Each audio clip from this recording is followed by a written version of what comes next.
സന്ദീപ് വാര്യരുടെ വരവ് ഗുണമാകുമോ എന്ന് പെട്ടിപൊട്ടിക്കുമ്പോൾ അറിയാമെന്ന് രമേശ് ചെന്നിത്തല. ബി.ജെ.പിയിൽ നിന്ന് കോൺഗ്രസിലേക്കുള്ള സന്ദീപ് വാര്യരുടെ വരവ് ഗുണകരമാകുമോ എന്ന് തെരഞ്ഞെടുപ്പ് ഫലം വരുമ്പോൾ അറിയാമെന്ന് കോൺഗ്രസ് നേതാവ് രമേശ് ചെന്നിത്തല. പാലക്കാട് UDFന് നല്ല ഭൂരിപക്ഷം ലഭിക്കുമെന്നും അദ്ദേഹം പറഞ്ഞു.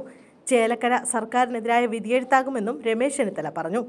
സന്ദീപ് വാര്യരുടെ വരവ് ഗുണകരമാകുമോ എന്ന് പെട്ടിപൊട്ടിക്കുമ്പോൾ അറിയാം. മഹാരാഷ്ട്ര തെരഞ്ഞെടുപ്പ് തിരക്കിലായിരുന്നു. ഫോണിലൂടെയാണ് വിവരങ്ങൾ അറിഞ്ഞത്. സന്ദീപ് വാര്യർ ഫോണിൽ വിളിച്ചിരുന്നു.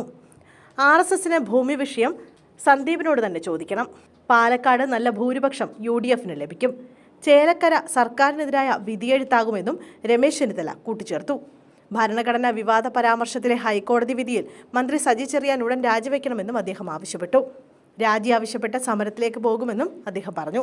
പോലീസിന്റെ അന്വേഷണ റിപ്പോർട്ട് തള്ളിയ ഹൈക്കോടതി പുനരന്വേഷണത്തിന് ഉത്തരവിട്ടിരുന്നു. ഇതിൽ പ്രതികരിക്കുകയായിരുന്നു ചെന്നിത്തല.